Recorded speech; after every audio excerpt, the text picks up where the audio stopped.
Farmcraft 2023. I'm Dr. Carrie Fowler, the Special Envoy for Global Food Security at the United States Department of State in Washington. Many people know me from my work to conserve the enormous and breathtaking diversity of our agricultural crops.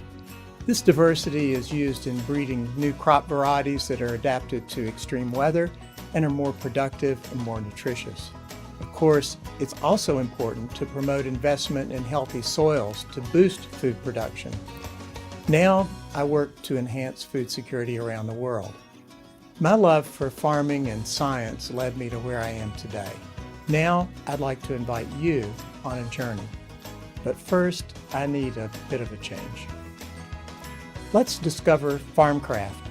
Farmcraft is a free Minecraft-based game for 8 to 18-year-old students around the world who want to learn how to feed the future when we will soon have to feed an additional 2 billion people while our crop production will face the threat of climate change. In Farmcraft, you will have a chance to feed a community in a specific biome, and along the way, you and your team will have to make many decisions. Pick a specific crop, decide where to farm, prepare the soil, protect your crop against pests, and of course, avoid climate disasters. Once you will have your crop harvested, you'll have to decide how to transport it to get it to the market. You will compete virtually against teams around the world, and in the process, you'll learn and use the most innovative and cost-effective scientific methods to grow and to sell food. Well, the sun is setting, so it's time for me to get back. The U.S. Department of State is proud to support Farmcraft 2023 with our embassies and American spaces worldwide, working with our implementing partner, the North American Scholastic Esports Federation, or NASEF. Thanks for spending time with me, learning the basics of Farmcraft. I hope you will join a Farmcraft team and be part of our global effort in feeding the future.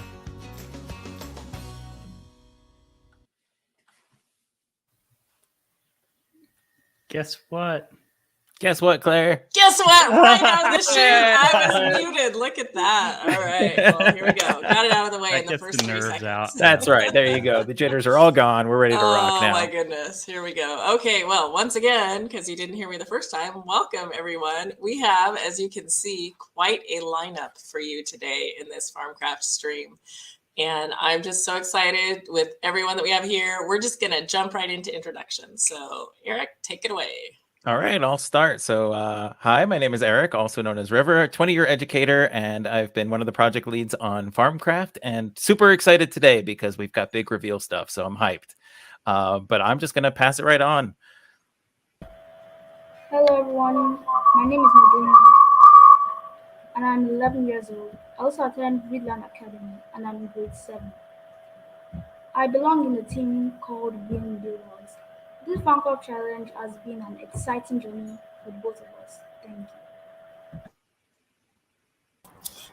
Hello everyone, my name is Mariam, a 14-year-old grade 11 student at Heritage School Academy, Lagos, Nigeria, and I'm looking forward to an awesome experience here at Minecraft. This is my first ever competition with NASEF, and I'm expecting and anticipating an awarding ending. Awesome. Well, I already said hello, but my name is Claire LeBeau, and I'm the Chief Marketing Officer at NASEF. And you'll learn more about NASEF as we go along here. Hi, I'm Tony Fernandes. I work at the State Department, and I'm glad to be back with you all and looking forward to a great event. Hello, everyone. I'm Vincent, and this will be the second time participating in this NASEF competition. I'm looking forward to this year's event. Thank you. Hello, everyone. My name is Mufe Oluwato. I am 9 years old. I attend Vidland Academy, and I am in grade 4. I belong to Team Win Builders. Our motto is "We build to win." Thank you. Oh, it's Lynn's turn. We got the mute. My turn. Packed house. And thank you, Mofi, and all of the, I'm so excited to welcome and give a big American Spaces shout out to this wonderful team from American Corner Ikeja. Nigeria. And I am Lynn Scheib, the Partnerships Coordinator in the Office of American Spaces. And hello, and have a great competition to all of my American Spaces teams out there, as well as every player around the globe. Over to you, Brian. All right. Hey, everybody. I'm Brian, also known as Cleverlike. I started a game development studio so that I could make video games for a living. I was just like all these awesome faces here, inspired by computers when I was younger, and pursued my interest and found the people that I love to work with. So you're doing a great job by being here, and I'm excited to kind of show you what we've been working on. Hi, this is Heather and Chris with Zwald Transport. We're a transportation company that serves the agriculture industry in Oregon. Awesome. Well, thank you all for saying your quick hellos.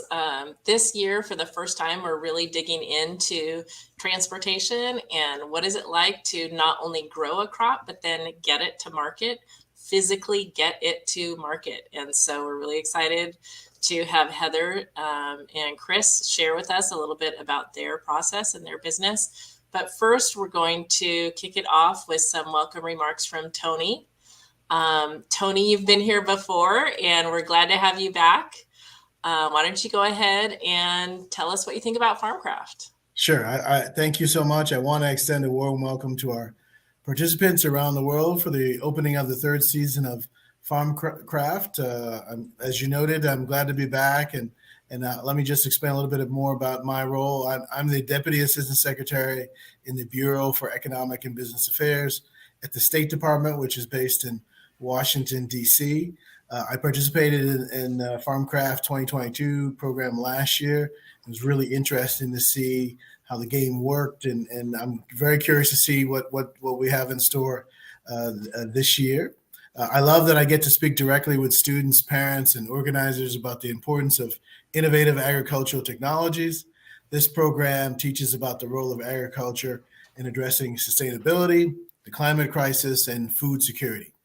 In 2022, we had over 2,500 students participating from 68 countries to learn about the impacts of climate change on agriculture. This year, we have nearly 6,000 students from 43 countries registered to tackle the challenges developed by the Farmcraft team. I appreciate that our American spaces are integrated into the program and that these information centers are promoting a robust exchange of ideas between program participants and U.S. government personnel and experts throughout the world. There are 8 billion people that we have to feed today. There will be an additional 2 billion to feed by 2050. That's less than 3 decades from now. Global food insecurity has already dramatically increased in the last few years due to conflict, climate change, and the COVID pandemic. We estimate agricultural productivity needs to more than double by 2050 to meet food demand.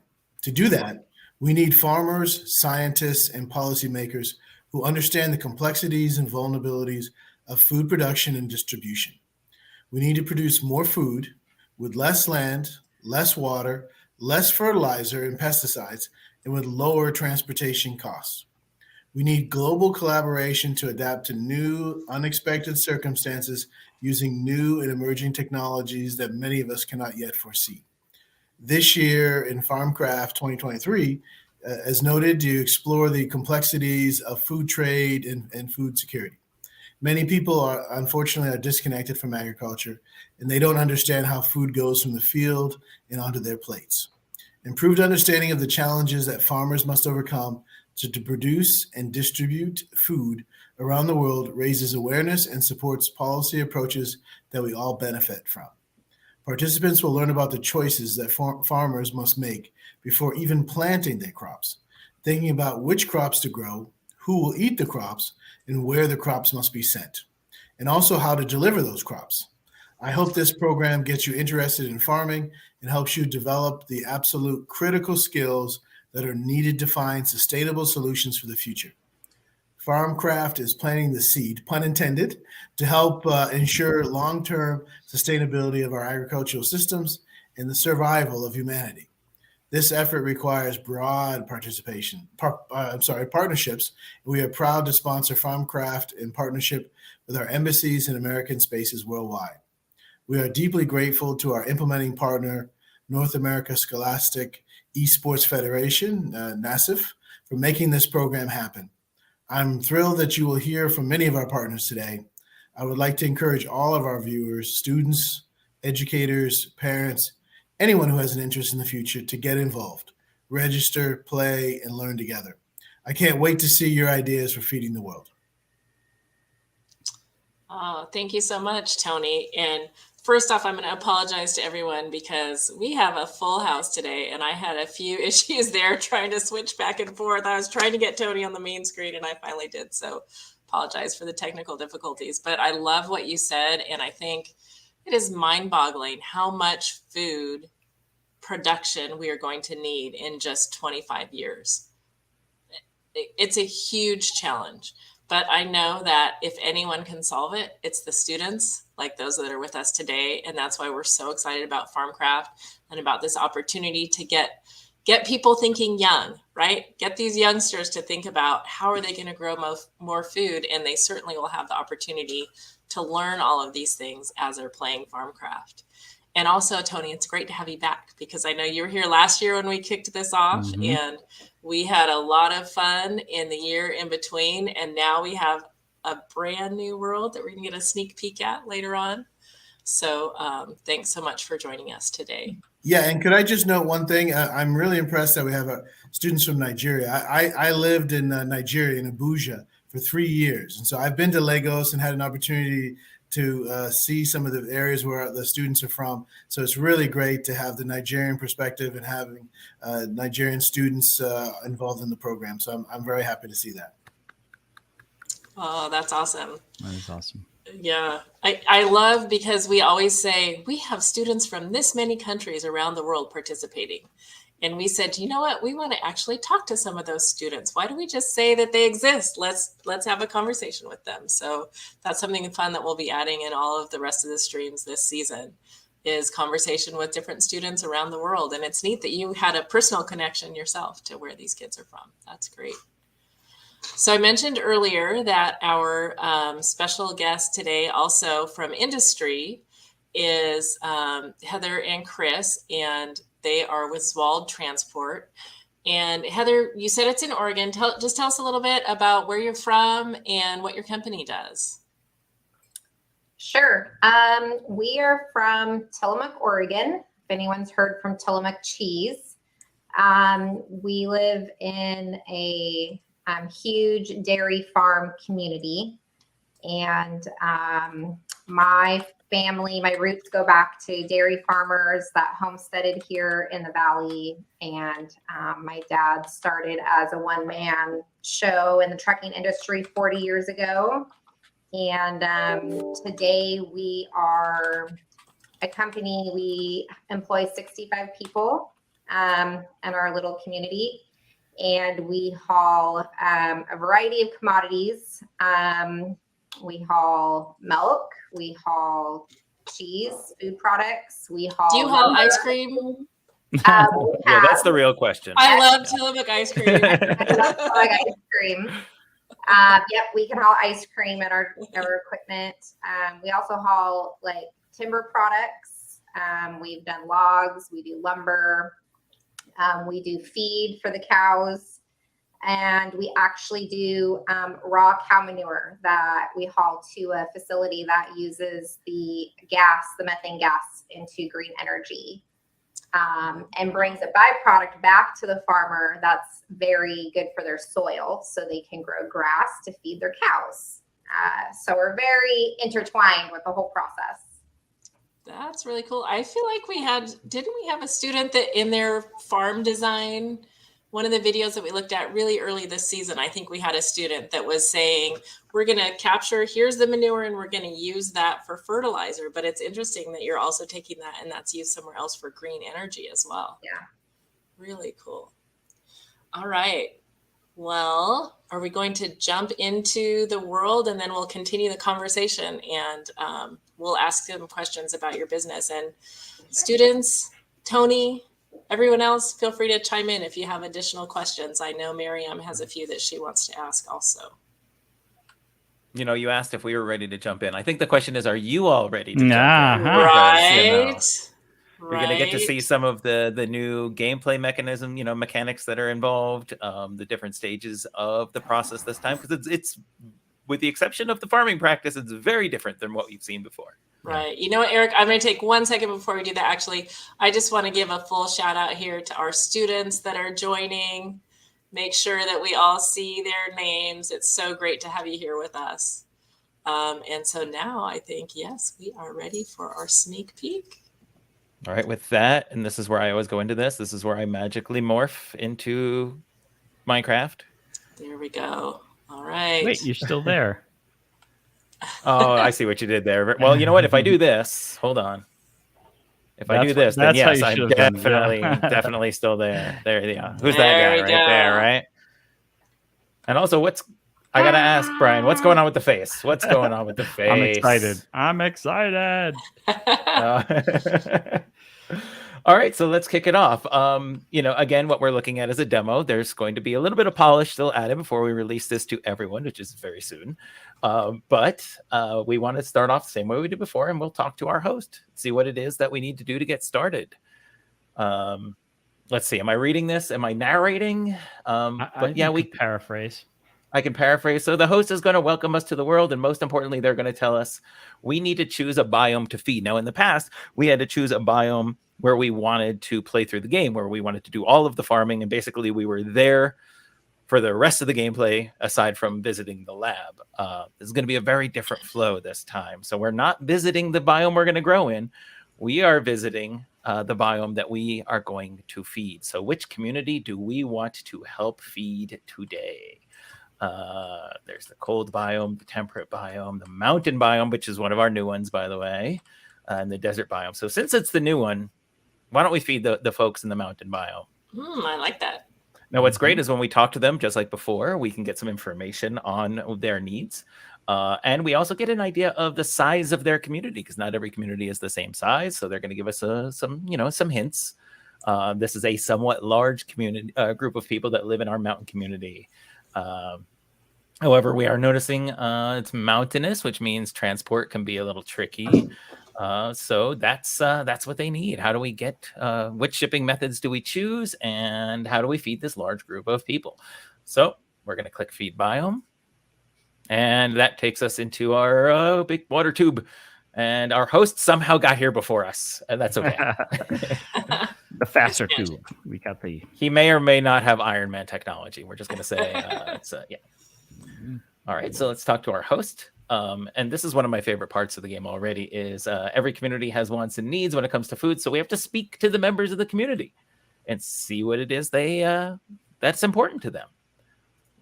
So there are 4 members close by in our community. So we're going to go find all of them and speak to them. And we'll start. The map was designed differently. Yeah. It was designed to kind of feel like a board game, like you're running around on a board game. So you have basically the world's biomes here, and you're kind of running around talking to these characters. So what's the resident say? The resident is here to talk about their nutritional needs, because of course they are, because the residents have families, the residents have kids.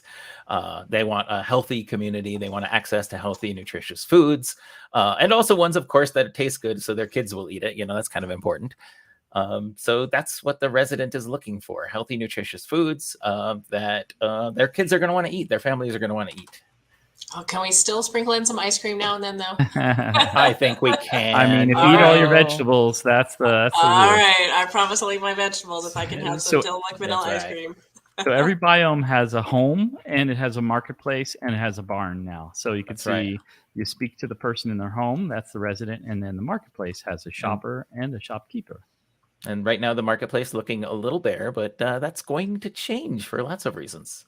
So owning a market can be tricky. I need to buy products at a fair price and with the quality and freshness that our customers demand. So really, when it comes to the shop owner, they want to make sure that goods are delivered, that they've got the right amount of goods, and of course that they don't come in super high priced, so that they don't have to mark them up to the point where no one will want them. Because if no one buys them, they will spoil right there on the shelves. And then, of course, we've got a shopper. Here's our consumer. I love this outfit, by the way, right? Can we acknowledge this is a very stylish mountain community? Yeah. That is.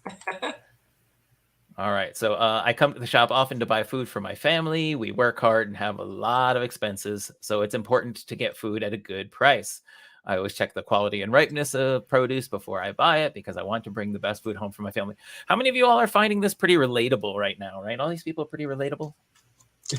Definitely, for sure. I'm wondering if we might. You don't want to buy bad crops at a high price, you know? Sometimes you do because it's the middle of winter and you just want strawberries, even though you're going to pay a lot and they're also not going to be particularly delicious. But yeah, it's a whole other challenge, right? Mm-hmm.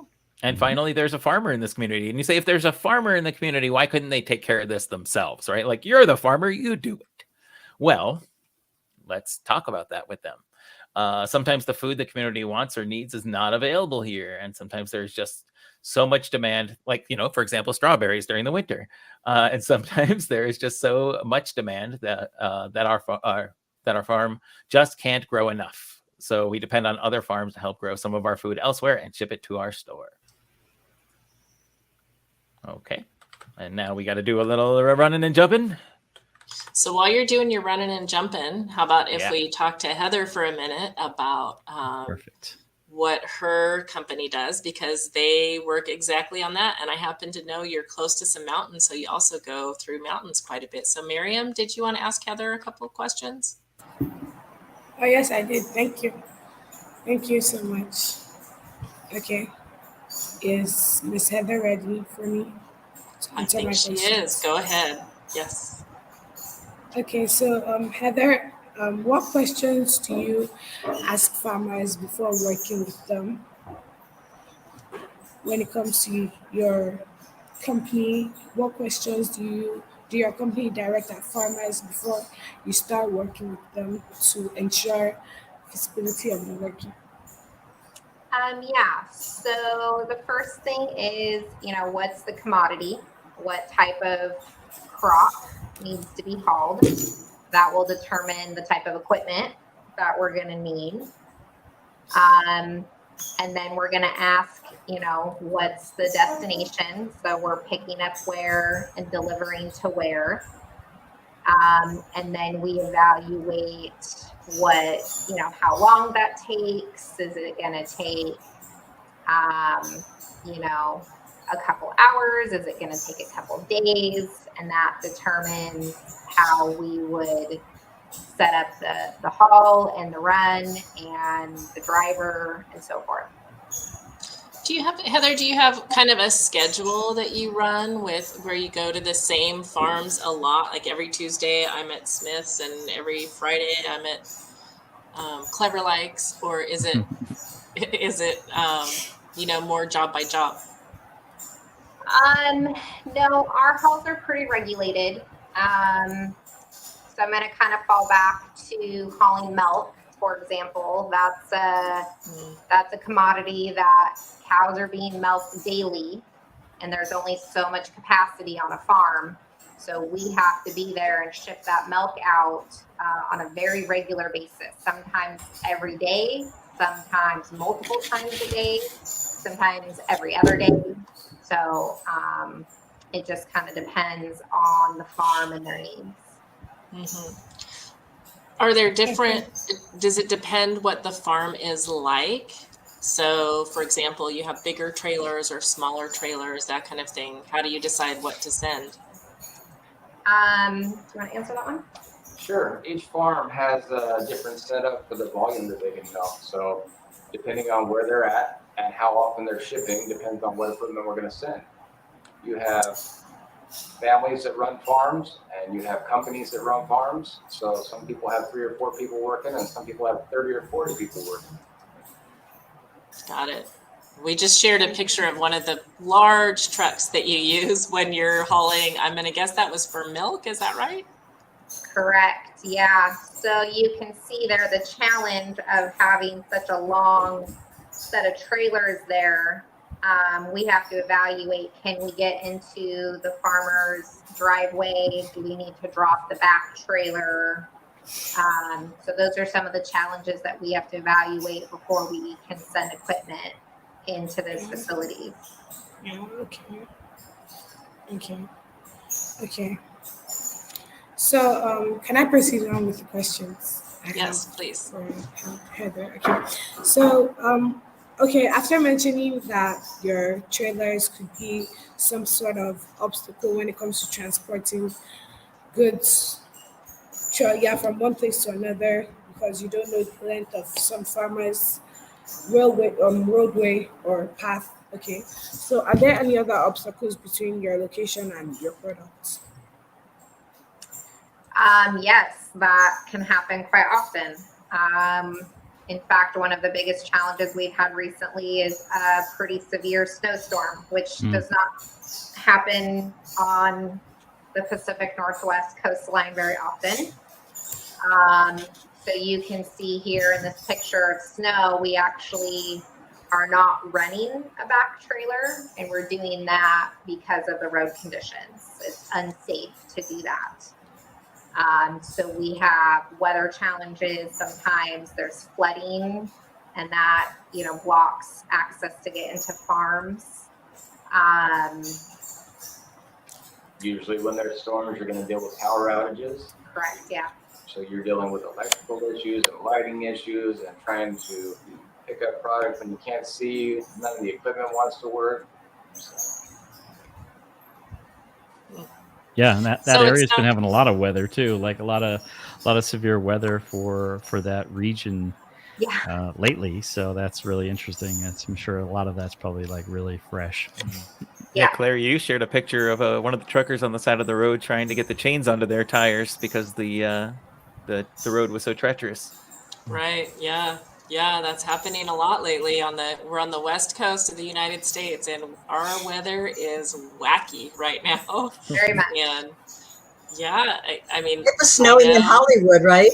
It snowed in Hollywood, which is unheard of. It snowed at Disneyland, if you can imagine, which is, supposed to be sunny and warm all the time.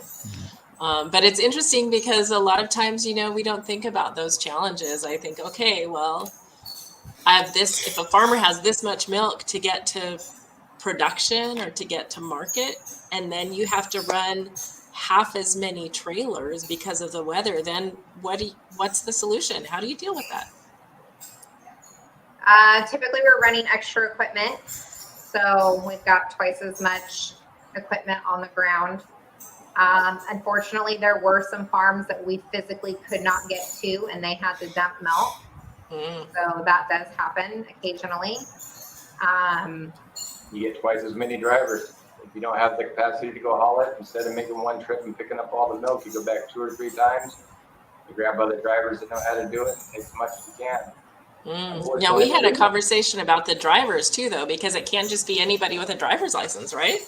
No, and I think we're all aware there's a huge labor shortage. So the driver shortage is a thing. So that's difficult as well. But yeah, you have to have a driver who is experienced and understands how to drive in adverse weather conditions, how to throw chains on tires.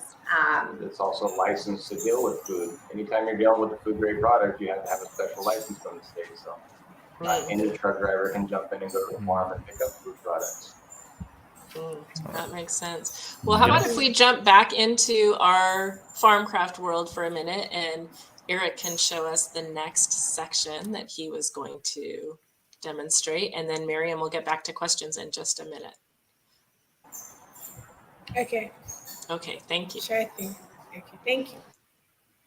All right, so I was progressing a little bit during this time since we want to show off some of the cool stuff that's new in the world, but we do have to talk to all the scientists that are in here. So I was talking to all of the scientists, including our quality scientist, who's talking about the importance of nutritional value. We also talked to scientists who deal with the color of crops and the types of crops, and of course, the flavor of crops, which of course is extremely important, right? People don't want to eat things that necessarily don't taste great. So this is where it's we're important to point out these are all fictional crops too, and the thing that we want to explain, or at least enlighten people to, is the fact that crops can be adapted to, in past seasons, we were adapting to the biome that we were working in.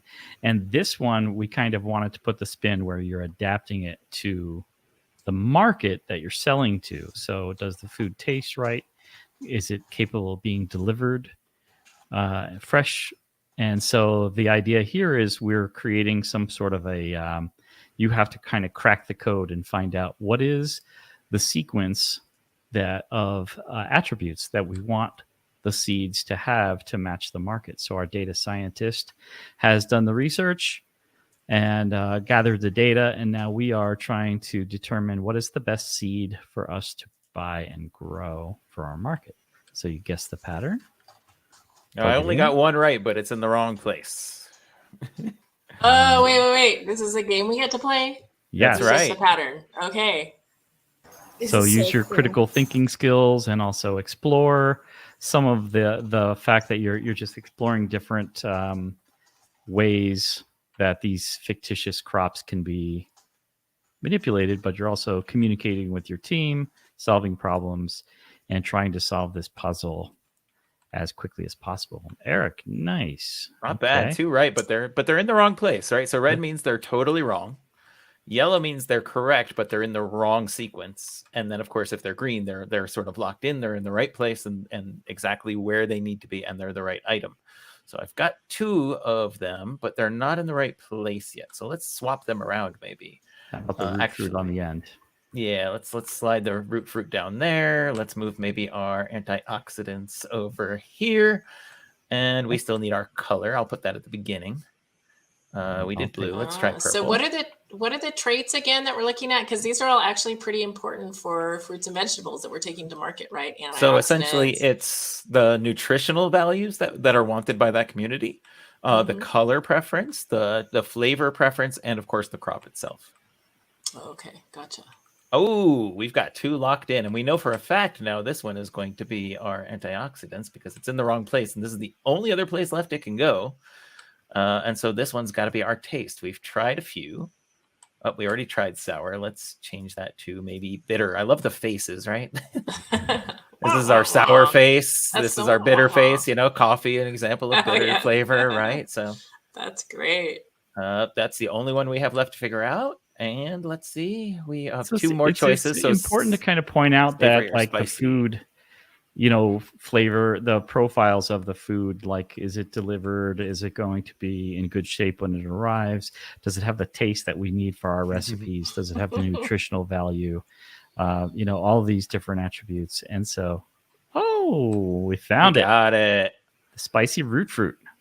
Spicy purple root fruit, high in antioxidants, which recently they just started marketing purple tomatoes that are specifically high in antioxidants in our supermarkets. And so, hey, those of you who played, I'm sorry to interrupt you. I just got excited. Yeah. What is that I spy in the background? Yeah. We may have a new world, but there are definitely some things that were important to keep, right? No, that's right. The Seedtron's not going away. The Seedtron must stay. That's right. So notice every community has a certain number of mouths to feed. So we get that information. And we're going to make some quick decisions. For now, we're just going to keep things the way they are. You'll see all of those choices that have to be made once it comes to everyone's attention. But for now, we have a huge choice to make. And that is, where are we going to grow these crops for our folks in the mountain biome? Now, keep in mind, if we talk to our mountain biome representative over here, right, we can't grow them in the same place that we're shipping them to, right? They've asked for our assistance. So if we try to do it there, we can't do it there. So let's grow them somewhere a little sunnier, perhaps. How about the island? We've got a whole new island. So we're going to head off to the island biome, and we're going to grow the crops here. Oh, by the way, that's looking weird because I realized my green screen thing is on. Oh, I was wondering why the green. I was like, why are the colors gone, right? The green is gone. This is all beautiful in green. Let me see if I can adjust that. Brian, you can go ahead and get the farming practice started. Okay, yep. I'm going to see if I can Claire, adjust this would be a great time to switch over. A lot of what we're going to be doing now has kind of been traditional Farmcraft. So maybe you want to keep this on the screen, but you could probably keep your conversation going. Okay, awesome. Okay, sorry. I will put the screen back up so we can see it. And then Miriam, you want to continue asking Heather a few questions about the transportation? Yes, I would love to. I have tons of other questions to keep ongoing this conversation. Okay, so can I proceed? May Go I ahead. proceed? Yes, Okay. please do. Okay, earlier on, Heather stated that most of the obstacles she faces is weather and maybe usually with her transportation material, which is usually the trailers for the Zwald Transport. So I just wanted to ask, what is your most efficient way to ship your product? Not via the waterways, not with road. What is the most efficient way you've ever done that at Zwald Transport? That's a great question. So the most efficient way to transport goods is to have full loads. Sometimes that means you have to go to multiple farms and fill up that trailer before you go make your delivery. So if I have a farm and Miriam has a farm and we're fairly close to each other and we both grow half of a load, then we would hire you to fill one truck with products from both of our farms. Yes. Okay, so we can share a bit. I like that. I'm generally pretty good at sharing. That's a good idea. Well, that keeps the costs down for everybody.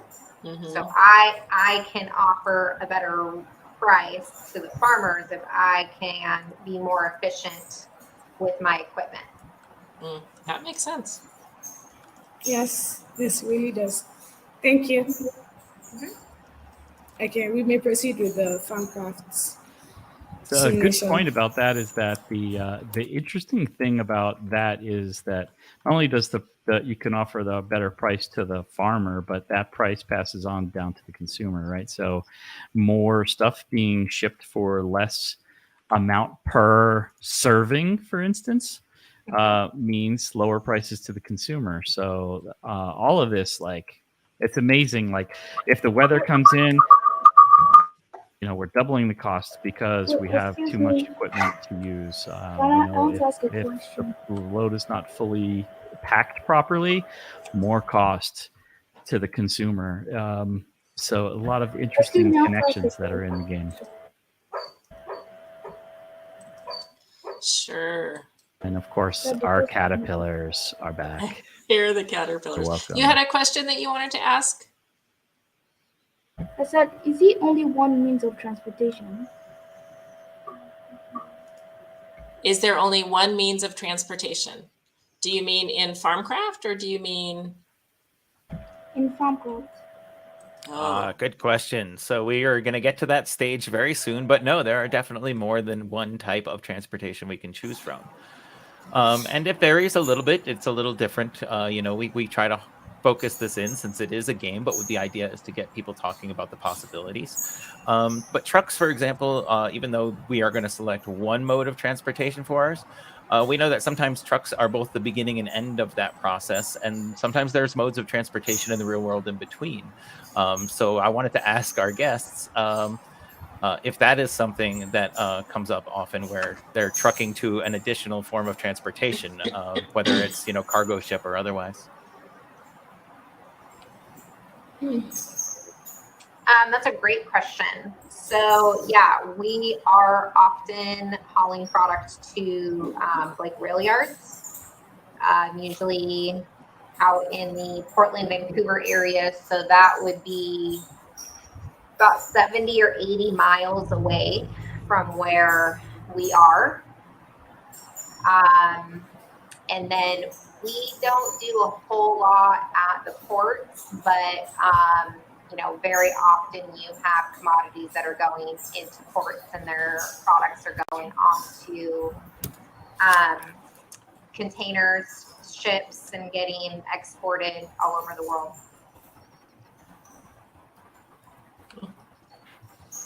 That's awesome. Wait, so we're not building or creating anything? just playing. Can you talk a little bit louder? We couldn't hear you. I said, so we're not building or creating anything. We're just playing. Miss Claire, Yes. is it possible if we could go back to the general video participants page? Yeah, in just a second. I think, let's see, Eric, are you done with the caterpillars for a moment? This would be a good time because we're about to box up all these crops, and that does take a few moments in the game. So this would be a good time to split off. Okay, perfect. Thank you. Good. All right. I also wanted to ask Tony, because Tony, you saw this world a lot last year. Some of it looks the same and some of it looks a little bit different. What do you think? No, it looks great. Very cool. You know, I actually wanted to ask a question on transportation. I'm wondering if it's involved in the game. So one of the issues I've seen is this issue of prices for fuel. So we're all in the U.S. We're very familiar with the increase in gasoline prices and diesel and things like that. I'm really curious if Heather, how this affects you in the transportation world and moving the products to where they need to get to. And also wanted to know, my father was a truck driver, so I'm familiar with the trucking industry. So it's great to see Heather and her company on here. Thanks, Tony. Yeah, fuel is a huge factor. It drives the price up. So it costs me more to run my equipment. I'm going to be charging the farmer more, which means the end product is going to be more, which we probably all are experiencing that in the grocery store right now. It's pretty standard in the trucking industry to have something called a fuel surcharge. So we actually have an index that flux up or down depending on what the national average is. So we offer a variable weekly price to our customers based on what the national price is for fuel. So that keeps it fair. You know, if fuel's up and then it drops back down, we're not still charging a high price. But it's been difficult this year. No, that's great. So is it involved in Farmcraft? Is fuel prices or the fuel prices are not in the game. However, we do focus on climate, and the way your farming decisions, not only will they affect your budget, but your farming decisions that impact the climate could create a greater risk of loss in your transportation. So not only do the transportation methods have a cost and have a capacity, but they also have damage that can occur. They could have loss that could occur through the duration of the transporting process. And then also like snowstorm, we it was great, Heather, that you said you had to dump some milk. Like, we can't do it. Like, that's a complete loss. So we introduced the possibility, based on your decisions, of the likelihood of a complete loss, either due through a roadway being taken out by a rainstorm, mudslide, or ships being stuck at port and not able to be unloaded. So there are a lot of impacts that can happen based on your behavior in the game. Again, like, how do we pack all of this into a single quick gameplay? So right. If we don't grow hardy crops, what's the possibility that our crops get damaged or bruised during shipping? So I think what we could do is this will be the last mini game. It's another one of the new game. As you'll notice in this one, we tried to create try to intermix the concepts that we're trying to teach and learn and explore in the context of more traditional style games. And so I think what we can do is maybe just reveal this game and start to play. We'll be playing for a little while, so you could switch off of us as you're covering some more questions. Right. So here we have to choose a transportation method. And this comes back to the really good questions from the students who are asking, is trucking the only method? And of course, here's our truck driver. But here's the thing. We decided to grow on an island. And if you saw the image of the island, it's not a very big island. So unfortunately, the trucking service can't get to and from the island, so we have to choose something that can. We should ask Heather, how many underwater trucks does she have? 0. No submarine trucks. Okay, darn it. Submarine is not an option for shipping, unfortunately, yet. Never mind. Those were my specialty last season. I accidentally drove us underwater more than once. You did, yes. Yeah. You were. I would not be hired. I couldn't. Get I was right with you, Claire. You're an innovator. I mean, are you kidding That's me? You what did it something no one else could do. That's right. Yes, thank you. Same issue with our train. There's no train rail that runs to this particular island, so we can't use train for shipping this one. So we're left with two options. We can go by plane, which you'll notice can be pretty expensive, or we can ship by boat. So for today's sake, let's go ahead and ship via boat. Brian, why don't you go ahead and select the boat for us? Okay, sounds good. So and what that'll do is, go ahead. I'm sorry. Yeah, the boat is slower, but it can carry a lot more, and it's more affordable, right? So there's a lot of different factors. And the airplane, right, is faster, more expensive. It doesn't carry as much. Now, I bet the students were like, "Oh, we could just hire someone to box all this up. No one wants to, box things. It can be a difficult job to do, but too bad you have to do it."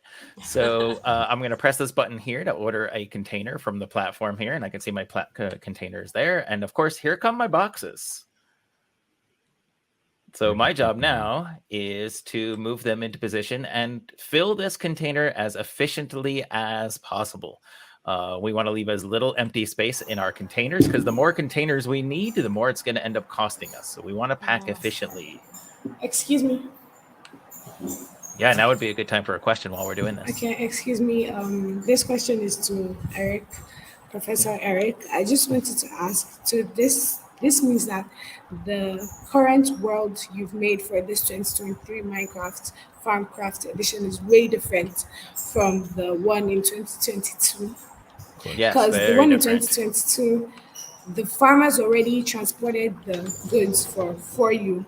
Here you have to transport your goods by yourself. Yes. That's exactly right. Yeah, you're responsible for a little bit more of the work. And I think that's been the trend each season. We went from 1 to 2. We increased some of the work that needed to be done. And I think in this one, we're adding a lot of work. So now we have to do some of the data analysis to determine our seeds. We have to grow and farm and harvest our crops. And then, of course, we have to get them ready for shipping. Oh, that's very good. And we still have to maintain the 5 seasons competition, right? It's just We have one to ensure season. we're done in 5 seasons. Yeah, instead of 5 seasons, just it's one just season. one. Yep. And so the way Per bio. so One season yeah. per bio. So since we added since we extended the focus to have like creating of the seeds and the packing of the boxes, we shortened the farming season, and that's just one of the pieces. So the money it takes, so you're incurring your costs from the beginning, like buying your seeds, doing your farming, buying, spending money on the water and the fertilizer and the equipment and all of that stuff, and then spending. So Heather, this is like she has a vehicle, this equipment that can carry a certain amount of cargo, and like she's saying, like it's more cost effective to the end customer if you pack it full. And that's what this exercise is. If you look at what Eric's doing, is he's trying to pack it full. If he doesn't pack it full, if you don't communicate with your team and you spend too much money, like if I had Heather come out with 5 trucks and we had them all packed half full, that would cost a lot of money, and that money would transfer to the end customer. And the goal of this season is for you to end up with the best price product at the end of the day. So all of the decisions you make in the cost and efficiency and the selections you choose and the way you run things all will impact your price to the end customer. And so we want you focusing, so now we're getting you to think of who is the customer and how do we affect not only all the attributes that are important to them, but the right price. So yeah, Claire, you could switch back to to the cameras if you choose. This is Sure. the we're loading containers, shipping containers. So this is the loading game, and you have to be the best loader to get the best score in this section, right? And there's, you know, like based on how you played, we do our thing. Like we have all the numbers, so we know how you managed your farm. We know how you manage the environment. When it comes time to ship all of these loaded containers, the way you performed in the game is going to affect how many crops get damaged during transportation, how many get lost due to natural disaster, and things like that. So all of your previous decisions start to kind of impact your future. Yes, and it is just like Tetris, huh? I bet that was a bit of your inspiration there. I just have to point out in the background, do I see at the top left corner our beloved cow? Yes, you do. Oh, they're there. I love it. Okay. So Brian, you know, mentioned earlier that it was kind of styled after a board game, and the particular, you know, if you've ever played a board game, sometimes, you know, you flip the lid of the box over and you're like, we're going to roll the dice or play this part of the game inside the lid of the box. Well, we're inside the lid of the box, and that's where the shipping takes place. Oh, very cool. Awesome. Okay. How fun to get a peek at all of this. This is great. I was thinking Tetris also when I saw the loading. Yeah, that's the inspiration. Right. Inspiration doesn't quite work the same way. You notice the boxes fall independently of one another once gravity sort of kicks in. But yeah. Yeah, but it's a multiplayer. It's a 4-player game, so it takes communication. It takes coordination. It's one of those things where that if you're not communicating with your players, you could make a bad decision that affects your end score. So, you know, the whole NASEF mission of getting, you know, teaching these critical skills in the context of video games is kind of what we try to encourage. So definitely having a plan, communicating, and iterating on the process is what's going to get you your best score. Teamwork counts. Hopefully your first try is not great. Because we want you to try. That's the learning process, right? That's first right. try, not great. Yeah. My The mom first used to step say, in if at being first you don't succeed, try again. Absolutely. Right. The first step in not being terrible at something is being terrible at something. When you're done with this and you ship it to, you'll learn about how your transport was impacted by environment and the other cause and any other factors, and then you'll go and talk to all of those 4 people again to find out their feedback. Are they happy? Like, did you have enough product? Was it a good product? Was it the right price? All of those things, you'll kind of get some feedback, and that's where you get some more learning as well. So like, I'm hoping that like just this awesome conversation, like these great questions, and Heather with like this awesome insight and already hitting on the things. It's like, we want kids to be thinking like, wow, like you just see the food at the store, but you don't think of like, what seeds am I going to buy? Like, does a farmer actually has to dump an entire load of milk because the transportation piece didn't work out for whatever reason, like, because the road wasn't clear? You know, like all of these factors are super important. How are we going to get these young critical thinkers supplying all of this food in the future if they're not aware of all of the pieces of the puzzle? So that's what we try to do with this game. Right. Awesome.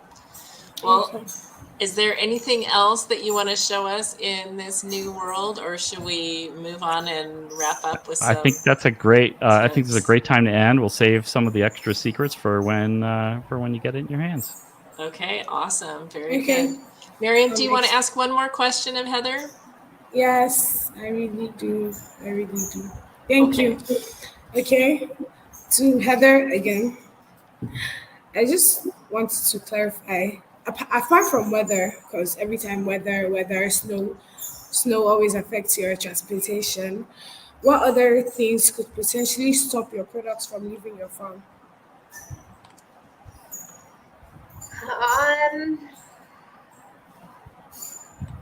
That's a great question. The only other thing I can think of is equipment does break down. So trucks break down. Sometimes you blow a tire. Your engine isn't working. In our particular case, because we haul commodities that have to go, we have a lot of spare equipment in those situations. So that will never deter us from getting the product home.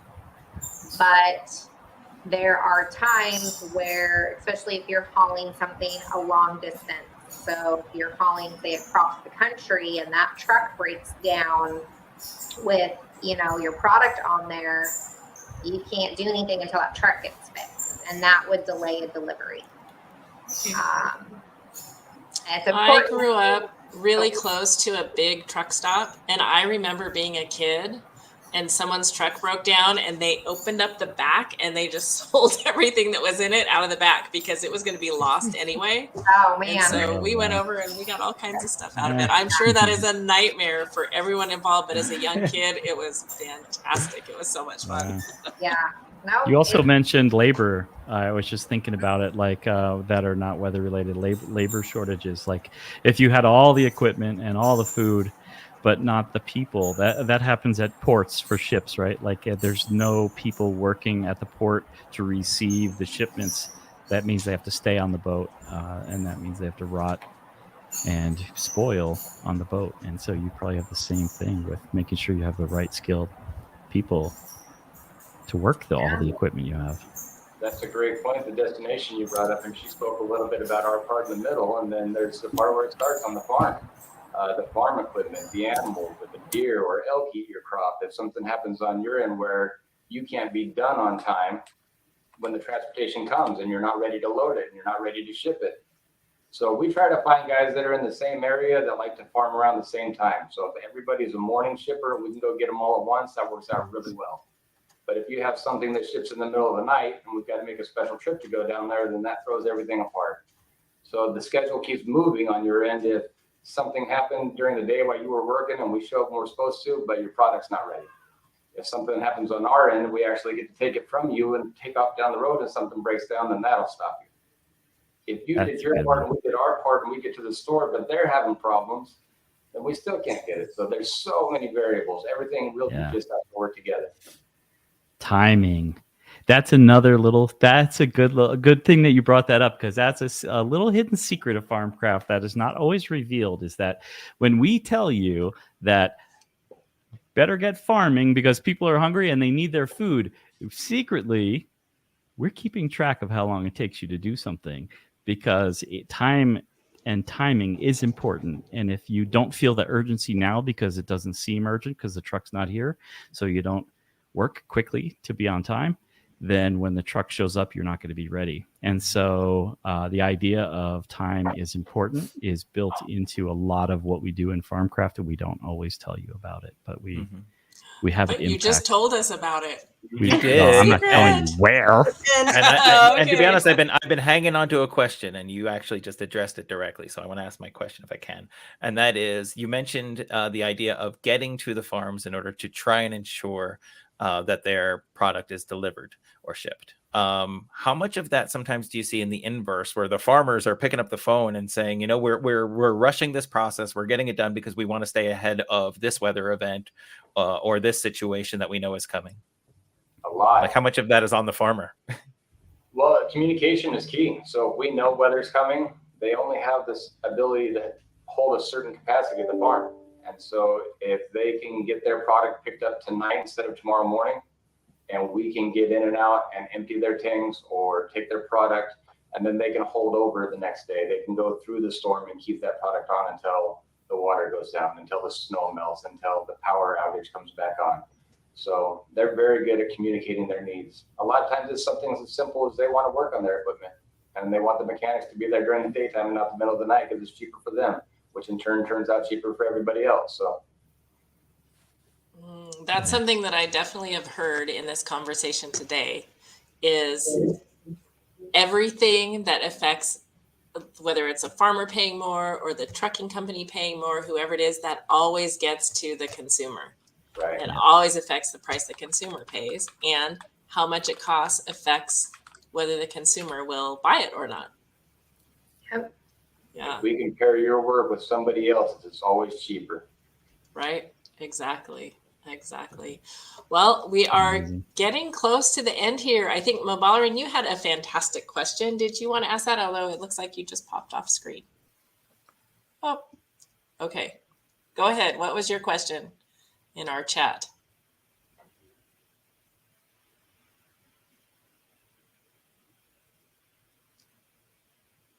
Oh, yep, and make sure you unmute. My There you go. question was when, and how are we going to access the Minecraft world? Right. We've The shown most you the important sneak peek. question. How are we going to get to it? Oh my. I love that Oh, after my. watching this, he typed in, of course you have a private little chat. He typed in the chat, how are we going to access it? And then one of the other students said, when does this competition start? So I love it. Time, right? Yep. All right. Eric, do you want to talk about how to get the Farmcraft world? Yep. So the way it's going to be delivered is the world file and all of the instructions for installation are going to be emailed to registered adult sponsors of teams. So again, we always talk about this, but it's still not too late to register. So get registered. Make sure your email is on the list because that is how that is getting sent out. And my answer to when is really, really soon. This is where if I had the soon meme with the cat peeking over the bed, I would throw it on the screen, but I don't have that ready. Absolutely. Okay, so if you have not registered yet, then you're going to go to nasef.org/farmcraft, and you're going to click the giant button that says register and follow the instructions. If you don't have Minecraft Education Edition, we will provide it at the fantastic price of free, because that's the way that NASEF works. So you'll pay $0 to get that software to play the game on. You will pay $0 to participate. You will have tons of fun learning the game, learning from our live stream guests, and there's even an opportunity to win some prizes. So one thing you want to make sure you do, we're going to transition now from preseason to regular season. And it's very important that you participate in all aspects of the regular season if you want to be able to win those prizes. So make sure when we do our next live stream and we talk about regular season challenge number 1, you want to make sure that you're participating, that you're creating those videos and uploading them. So that is right around the corner. So our next live stream is going to be on March 23rd. And thank you, Eric, just pulled up this. Here's our favorite bright orange button on the NASEF Farmcraft site. So you click that button and then follow the instructions there. And then we will all gather again on March 23rd when we will launch regular season challenge number 1. And in the meantime, you still have a few days to contribute and to join challenge number 3 of the preseason, which was tell us your strategy for how you are going to succeed this season. So I think all of our students on this stream have had lots of great questions. These are questions you're going to ask when you're setting out your plan for success for this coming season, and we want to hear about that. So that is preseason challenge number 3, and that's live now. So I'm going to go back to our slide with our pictures with everyone on it, because what a fantastic group we've had with us today. And thank you so much to Tony. Any last words from the State Department for us today? Thanks for joining us. Yeah, it's just great to see the students from Lagos participating and knowing that students from all over the world are learning about these really, really important aspects of agriculture. I had no idea at this age when some of our participants about what goes on. And so it's great that there's a game like this. And then it continues to evolve. You guys have made great innovations to it in season 3. So proud of the Clever Like team. Boy, you all are always thinking, always coming up with new tricks to keep us on our toes. Live up to that name, you know. That was a Clever Like, I know, you did it to yourself. Yeah. All right. And Heather and Chris, thank you for joining us and for helping us learn a little bit more about transportation, opening our eyes to what actually happens, getting something from farm to my table. That's a big process, and it was good to hear a little bit more about it. Anyone else have any last words? We want to say thank you so much to these students for staying up in the middle of the night. Thank you. I was so excited to see your faces, and I can't wait to see your results. And you know, you've met myself and Professor Eric. And if you have any ideas or comments about the game, we want to hear from you. You know, we value your input and your work. So good job, and we look forward to seeing what you can do. Awesome. All right. Well, thanks everyone. Until next time. Until next.